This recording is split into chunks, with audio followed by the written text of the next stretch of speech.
mutu o biso to mona ke azalaki arrêté pour la problème que zaki familial to comme ça que eza pour abeli liboma ou bien soit pour akufaka avant musique na yenda akufi ou betenda beli mais siko ba musique nyonso o ya beta ba musique nyonso ba concert nyonso o ya effectué avant que ça la arrêté ba wala ba deko vraiment réel plaisir pour moi pour na koyeba ke faire rigola le laza libéré parce que et ça là qui vraiment bien té mutu azaki ko préparer ba album na ye o abandé peut couper sa vie sur bloc bien akolia o eza musique na ye azala arrêté. Bonjour tout le monde, bonjour chers internautes, vous me suivez sur Prisca la guerrière télévision, c'est bien moi, votre Kevin, Mohamed Saïdi, ça a toujours été un réel plaisir pour moi de vous savoir tellement nombreux qui nous suivent en ce moment. Merci déjà à nos fidèles partenaires, merci à Masolo et à Banakin, merci également à Congo Ketse News et merci également à Génie des Stars Congolais, pourquoi pas dire aussi un grand merci à Bouzo Baya Congo, c'est cela, les pages Topé Baneko, vraiment Basungay et Moussale Kennedy Bosso. Déjà merci, puis particulièrement à Boss Jira Simboni, merci à Madame Karine Kololomboni et Tony Sangde, Ndeko Tozanaye pour nous confirmer les mailles qui toquent autre que Sabino Lelo,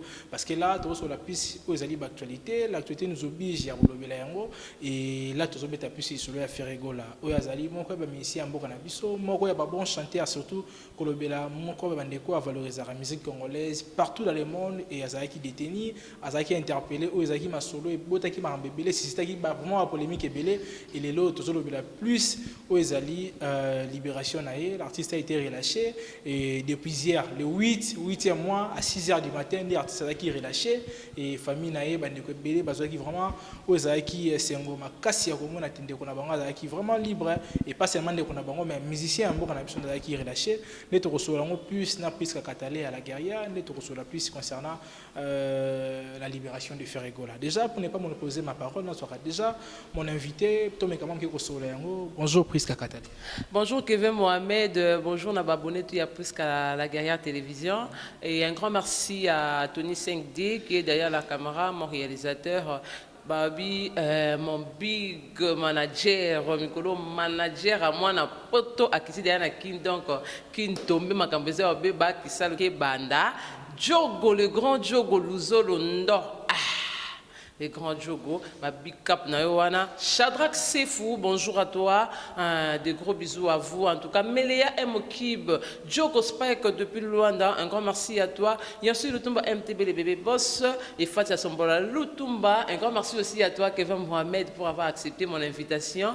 Comme on dit toujours, comme je l'ai toujours dit, ma question est à you, ma réponse est à Yangai. Voilà, ma question est à Yanga, ma réponse est à you, bien qu'il y ait un Djogo déjà, mais quand même, toutefois, tu es barré, tu es au salaire.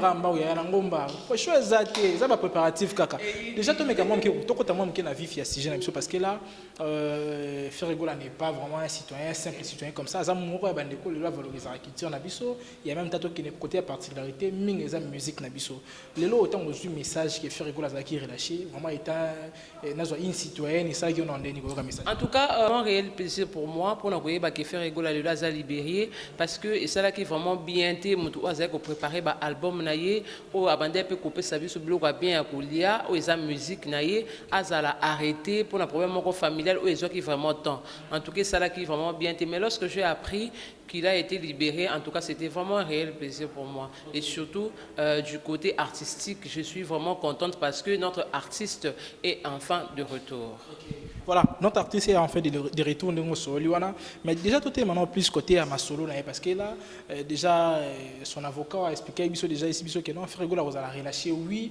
d'ici les 15 donc il ça la mapper avant les 15 tu ça les 15 mais il qui biso ba limite ko là tout les moments mon qui na moni or ligola tu sais biso comme les biso déjà que Ferregola bientôt à Kinshasa donc des fois comme moi troubler batoger ba té secret ni pena ba ne ko bomber la biso.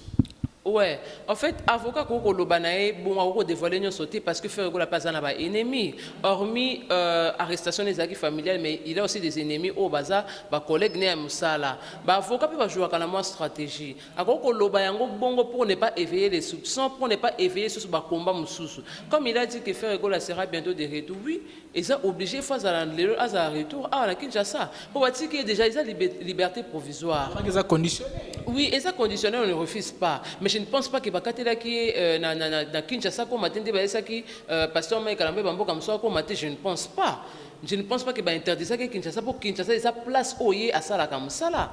Ba relâcher oui même ici et ça na ba agence spéciaux au balandela rapé ba au baza ba détenu. oh baza na liberté provisoire ba yeba est-ce que a débordaki banini ba pesaki est-ce que azalaki libanda ya loi est-ce que a respectaki ba loi te c'est ce qu'on va faire mais pour dire que eza lelo ko moko ba caché wana peut-être eza surprise peut-être eza ka bulali bulamu ki bomone directement concert moko aye directement kiti azape sur le terrain azape sur jour à musique wana ezala vraiment bien mais ça nango te ke ba bombela biso le moko ya grave parce que o ya grave c'est l'équipe déjà moi na sa funda ke déjà ça sali déjà peine na ye biso so ça ki wana pourquoi a sali peine na ye te ba pesa liberté provisoire mais quand même ye wana a sali déjà peine na ye a subi peine na ye asa muto ya ko encourager pour ebele pe musupe a kota prison wana abimi pe na ba maladie gloire à Dieu ya abimi kuto asa en bonne santé abimi na ba maladie o te to ka ki muto kota abimi pe ko pe détracté mental pour selon ba biloko ya bande ko organiser selon ba album o ya bande ko bomba mutu musu pa ko perdre ba koti singa na prison wendeni bilo na nga ebele tikali inachevé azui pe ba trouble mental mais déjà le quoi bimi bongo ezapi important te ba dévoiler biso nyonso o bali ko sala point sur point. Et donc il faut pas en avis sur bon pour il y a aussi des ennemis et nana gaulois c'est maintenant ça analyse selon on répondre à la question donc ils doivent se réserver pour ne pas au location sur ennemi ba balola sur mindu qui n'anga va faire écho voilà dans mon plus ba réservation plus c'est aussi réservé moi mingi donc na yebi ke ozobanga mo ba internet ba ndaka biso waka ope gauloise ope lisa sika ba koti sika to ndenge ngazanga gauloise te seulement c'est un artiste on a se plané mingi ou asala msa na bien asala musique na bien et voilà et tombé congolais donc voilà. Voilà, parlons un peu de spéculation parce que là, Ferrigo Azaki interpellé, oui, bien sûr, Azaki détenu, mais quand il y a comme assuré, il y a combien de cité. Non, l'artiste a déjà Koufa naé, Azarana période moi Koufaka, Paul Boumébé, te fa Koufa nanu. Je crois famille masqué en gros que non ma bakangi, Misubabi, je crois dans autant appelé ba computer de comment senga, on est hors caméra sengabi. Dès la mono des artistes na période moi bela libo, mata musu Nicolas bela libo, mais on bakangi non anda ko biso ke bakangi. J'étais en masoleur bongo zobeta na cité pour un grand artiste le rôle Ferrigo là. Déjà ça vous dit quoi? C'est ça les Léon dit, baracontar. Ba radio trottoir tout ça quand des makasi nango ba batuba encore ils m'ont conduit ba kisa somo ndeto ça ka ba congolais linga komona muta sa elo malamu te oui akoko zala ba kisi na ye mais kisi na ye yango lisala ki ya sala Ferrigo la lelo yango lisala ki apesa bino musique malamu. Comment mutu o biso so mona ke azalaki arrêté pour la problème que ça qui familial to comme ça que eza pour beli liboma ou bien soit pour kufaka avant musique na yenda kufi ou betenda beli mais si ko ba musique nyonso o ya beta ba musique nyonso ba concert nyonso o ya effectuer avant que ça la arrêté ba wana bande ko kufa te ba wana bande ko bela liboma te pour na ka lelo temps à côté prison ba profiter ba lo ba ke oh non eza parce que abeli liboma de ba bomba mais non il faut arrêter un moment mutu ça qui ne boti ka ça qui na ye bon ba si muta ke simba ki cité yo peso saka na mungongo na bien oyemba ko sana tarano ke si possible senga pe mo mungongo bon yo sana mungongo to ke simba ki so yemba nini ngana na ndeko na nga o te moya za ndeko na nga abeta ka kitama makasi ayemba ate akenda ko koma musicien ake simba ki si ya voix ya za voix te et ça les tout ti lelo na biso azan babala si le gens ba la ko simba tan kisi ya kende na beta ka solo na nga bat ba yo kanga ba sa atire na zo ba marché mso ke beta solo na ba groupe minene mais ce que zo kisi yelo ko za na ngote Satan ne donne pas ce que tu n'as pas Satan ba kisaka na oyo za na ngo Satan tala ka déjà mutu destin na et puis que ndo sa bo za mutu mbongo a précipiter ngo kaka poto yo ko majou il faut lire ngo bien moi le ngo so ezate pour ça qui précis donc apesa ka o mutu ça quoi dire mbasi yo mila tembo ko mutu liboma o sa ka mutu liboma o mela jambo ko moyibi o kada moyibi o yambe tiksi nga suki o kada mutasuki o kada mutasuki yango tiksi yo suki moyo kata ezate mende siko na moni bakiso siko miso ko mikola la mingi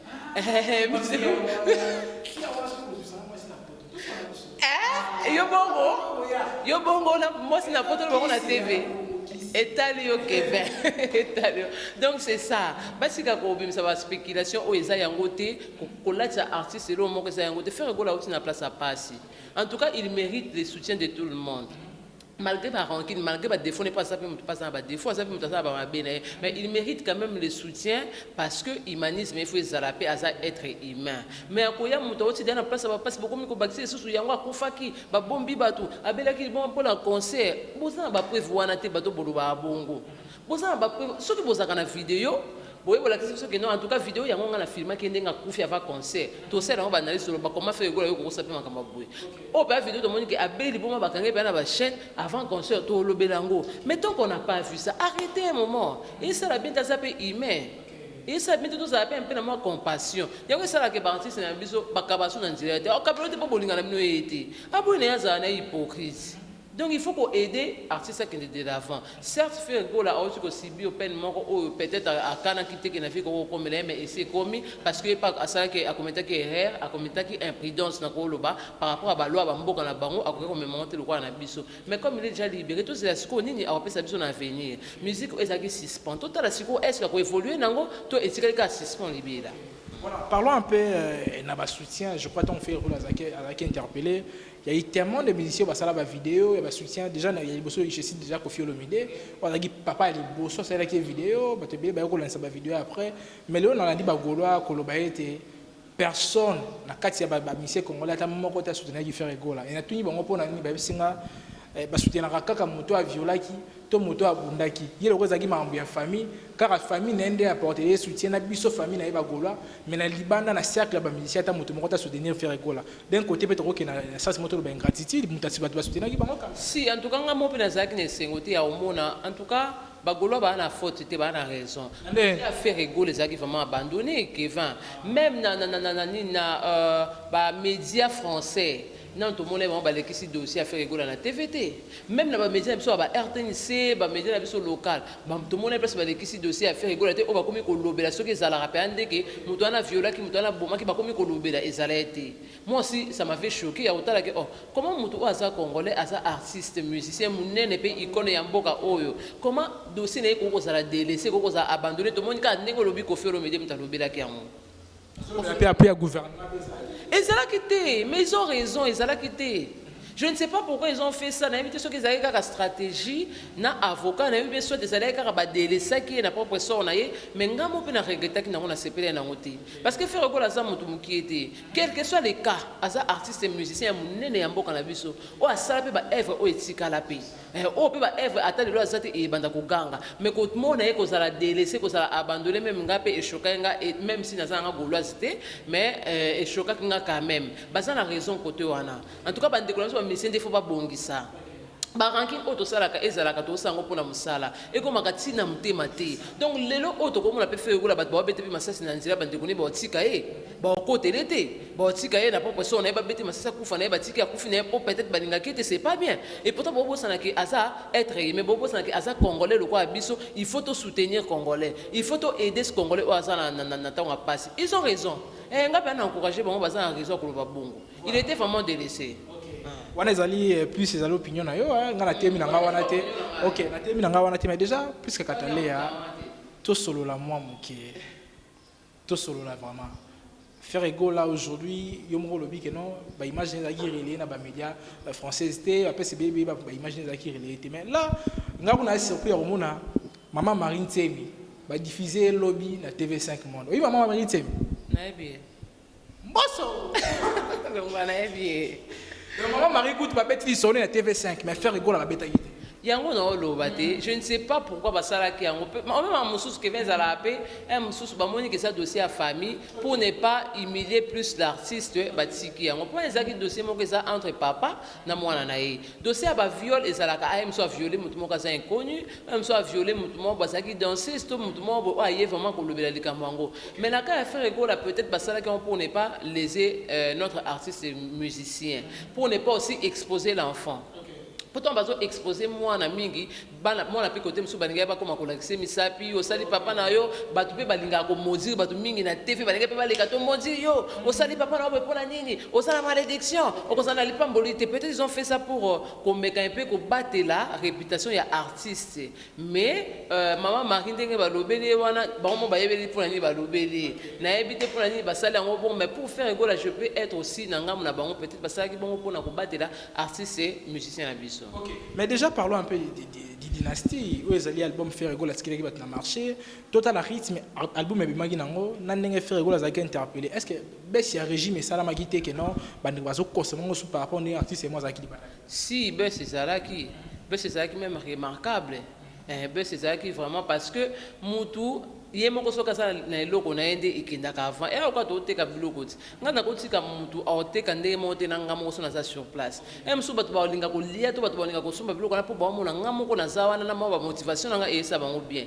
mais surtout bayebi ke katalia nde aza boye abela akota ndako tokelia na biso te tokelia ata jour oyo elanda omona ke moi to ekodiminue moi baisse ezala au contraire songa mona nazalaki sur place naza chaque fois na mouvement omona ke bato babando ya toujours na makasi nyonso bato bakoya toujours na motivation ke te ye moko azali c'est du même avec faire egola déjà absence na ye bato ebele mpe bakoma edécouragé po bayeba ete eske akobima to akobima te po baleta kuna ekomaka compliqué baleta kuna tobangaka yango mwa mingi tobandaki koyeba pete meme nga mpe nde nafandi boye na ndima ete ke frère egola ozala libanda lelo nga nayebaki mosusu mwa baannée prochaine to baannée ultérieure ndenge maître igayaki nde alobi ke non d'ici le 15 wana bandenge kondima te wana ezalaki maloba na ye ti bamete mpe tosomona mpe bayeba pesi biso baassurance mpe makambo mpe esimbi te bayaka kaka na baassurance bongo mpona kokitisa mitema bato mais en tout cas na nga moko na bandeki kosatendre te mais frère egola abima ndenge abimi boye biso bandeki kosatendre mosusu année prochaine nde akobima mais ndenge esalami boye esali bien mais côté babiloko na bamusike na ye dynastie ezalaki vraiment na baisse makasi parce que ye moko il n'était pas là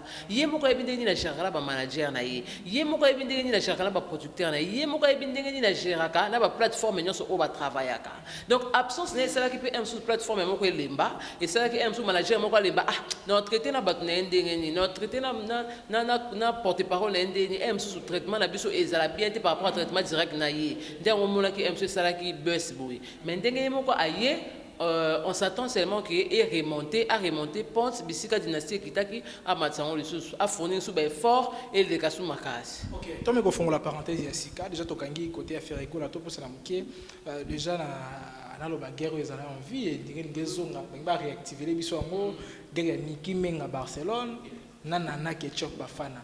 Je crois tout le monde a déjà photo ya Fali nana plutôt bazaki en couple bakendaki fête ezalaki ya moninga ya Fali et juste après ba photo wana ko publier na tongo nango mais aniki pe na bwakami bien loko mukia wa na ebisa yo Rafin Tumbabi mère na biso leki mama bino na taille de ebité makambo ekoti ti makambo biso leki makambo ka yango te to loba mama yango to boya est-ce que c'est important ko sala comparaison ba taille mutu asaka mobile na bango ka eza Fali ye moko falaka mobile na nikesi bakabona kasi te azaka mobile na bango mpona niki mpe bana bana ti na niki mpe bana bana azaka mobile yo kasi bolinga mwana ekufaka ekufa te donc ye moko nde oyebaki nde naza leki mingi mutaye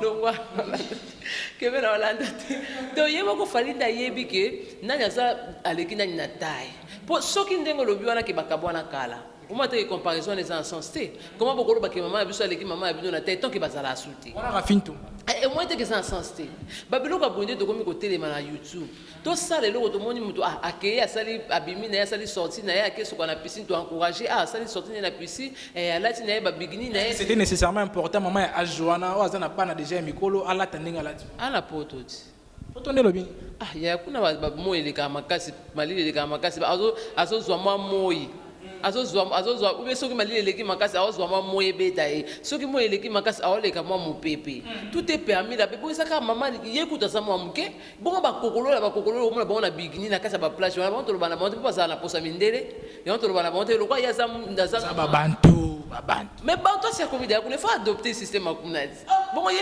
bantu akomi babiso kokomi na mboka babi na likolo ya gauche mpe bina likolo ya gauche babi na likolo ya droite mpe bina likolo ya droite sikoyo ye likolo aza bantu akomi kuna na Europe abi na likolo ki bantu ata mo bakange ndoki ti ya solo bakange ndoki famille na kana ligne na bango babokami na bikini babokami na bikini babokami na soutien babokami na soutien balati kilota mukuse balati kilota mukuse balati pantalon ye balati pantalon balati kazamoto ye balati kazamoto donc aso bwaka na bango na ligne sima ye pas ningi sisima et tout est permis là-bas kuna ba miki basala te mboka bana ba bana ko balata bikini na miso mama balati bikini na miso bana weseni kuna ko mona ici Europe Luanda bongo esani qui fait kuna ko mona la kisa mona la kisa mama me fait mal mais aso lobe on a Kinshasa bi ma be manquer mama o manquer mama Moi, papa, aujourd'hui, j'ai les démangeaisons sur mon pénis. Où les anormal. Mais à ce que je me dis, quand on a des démangeaisons, na pénis, on met un bobimi ndoki. On loki papa. On le met c'est pour ça papa. Et pourtant, quand on a culture, ça n'a pas d'engagement moi na azako, azo converser na parents na ndengeni na la liberté d'expression na parents na. Quand ça la comparaison maman a bango avec maman na biso, maman na biso avec maman a bango, ce n'est pas important. Miki ndenga za na osa makam na ye, osa vie na ye. Ou qui par contre m'a fallu sous télé peut-être. Ça qui dérangeait, on dirait apparemment on dirait ça qui piqué na photo mon gars fallu na surtout ba na vidéo, ba bloquer ba jaloux. Comment surtout ba bloquer ba jaloux, ba bloquer des pour ba ça la sauter. Si on va bloquer l'intention. Toi les là bolingo. Mais attends, les bolingo. Qu'est-ce que nous se passe dans la place pour les bolingo? Ce n'est pas seulement l'internet de toi comme ça que nous allons les bolingo l'internet. Et ça, tu me les bolingo dans la chambre. Et là, tu me les bolingo dans la balabala, tu filmer et péter. Et ça, quand tu le vois, tu allez là où il y a sa personne publique et puis l'internet, tu comme qu'elle est là bolingo l'internet. Il y a quelque part ça va se sur place moi beto qui t'a fini ça moulay. Donc comment le cabata poto là ça va se qui on est là on peut qu'à l'internet. Les lampes balébé. Oui, c'est quoi que les lampes balébé. Donc ce n'est pas dit que ce que vous allez là qui bolingo l'internet d'ailleurs qui jalousie. Oui, et ça là moi jalousie mon bal moi vous a gagné kala. Et ça coïncidence ya. Et quand ça n'a pas coïncidé ça la question que ngala ki parla makam na binoté. Ata bo sali bon président bat muso ba benga ki. Au moni kuna te na flat bo lingwe matie kiti. Baso tambola ba kiti ba kei. Au moni te o solo belo tende a lobi ki te bon ngapena boka mo lo moni la sake na le kana ngam pepe. No ki pe binoté makam na bino etalingati. Donc c'est comme ça. Batika ko ça ba comparaison. La comparaison est inutile, est bien. Il fallait que ça vienne dans la question. Babanda le l'autre babanda kala. Na niki ba meka ko sala mais simba kité. Batika na point au bazar le l'autre. Donc ce n'est pas important que ça ba comparaison. Pour le l'autre, nanzimite que nana hôtel ma banda ko répondre niki. Nanzimite que le l'autre niki hôtel ma banda ko finga nana. Donc biso kaka ndemo tutuli ko luka ba boko créer ka ba polémique. Toni to créer ka makambo. Même si mutacha ki photo na ninga normal to sur ba moto comme sur makambo. Même si votre passer vidéo na bon pour ça moi c'est na na biso to comment ça? Mutu asalenze mune ba bloquer ba jaloux. Comment est-ce que bino boko banda ko relia ngona batonyo so basolate c'est qu'il y a sa jalouse. C'est qu'il y a sa jaloux. Qu'est-ce qui prouve que le miki a sa jalouse il y a quelque chose? Qu'est-ce qui prouve que le loyo batonyo so na o baza pemeni ba séparité na couple ya na quelque chose na fali. So zaki bongo benga ba mo banda kala. Toute fangation na ki na ba affirmation to mona ba team je suis niki bi mara awa. Oza ba su wapi? Ezala su wapi? Comment ba groupe tes? Et bon ba groupe on est-ce que qui passe makambo?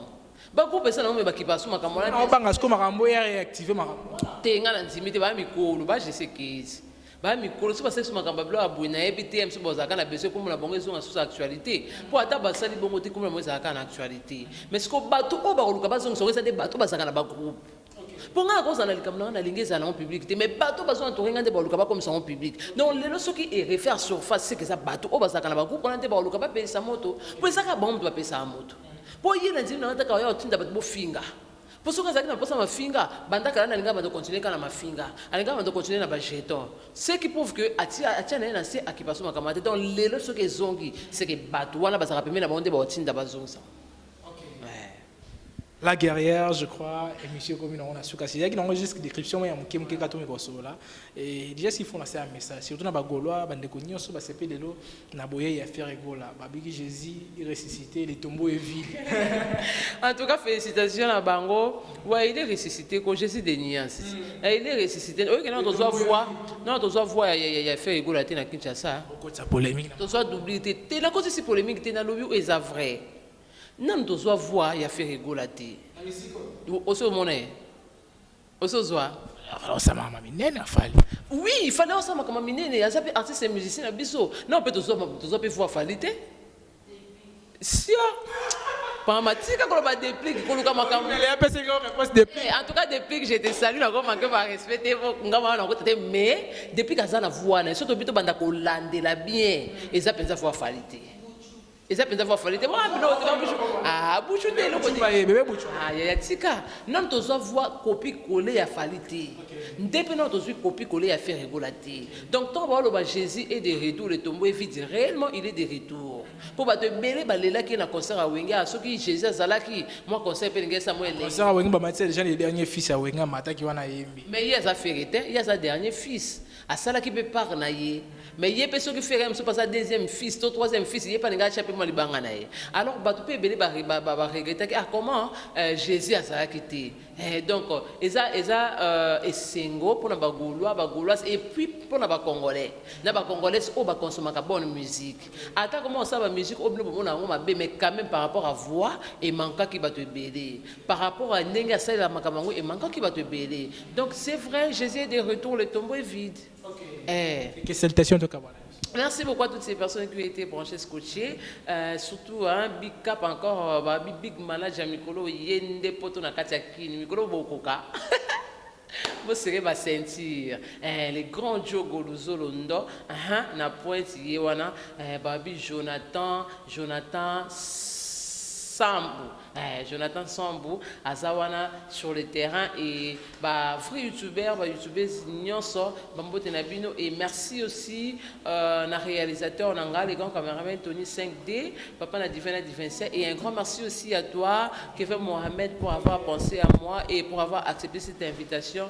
Donc tous mes abonnés, vos abonnés, vous avez toujours branché scotché na plus qu'à la guerrière télévision et vous avez vraiment déçu, on se voit sur vidéo, on a vu ces ambaliboso, vous s'abonnez déjà massivement et vous tirez un commentaire, surtout sur section et ça la vie qui tout avancé et voilà, on est toujours ensemble. Voilà, c'était là, Prisca la guerrière, je crois beaucoup il y a ma patronne, il y a site Oyo et les gens qui font le baranga na zali ngamo paya. Donc tu es combler ba vie ndenge zala par rapport il y a nous ça, tu es gato ya moninga par rapport à repérer la image, par rapport il y a description de ton mec mon ko sola.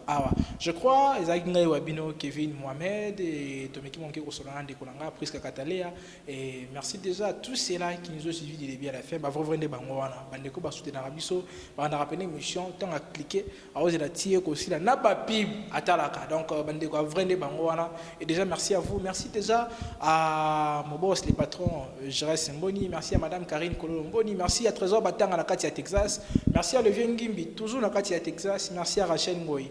Maman na Omengo ina kati ya USA, États-Unis d'Amérique. Merci également à Papa Ben Trésor Ngoyi, Christy Wantina na kati États-Unis, Junior Mwana ya ba Junior na kati États-Unis, Aliba na wana la Chine.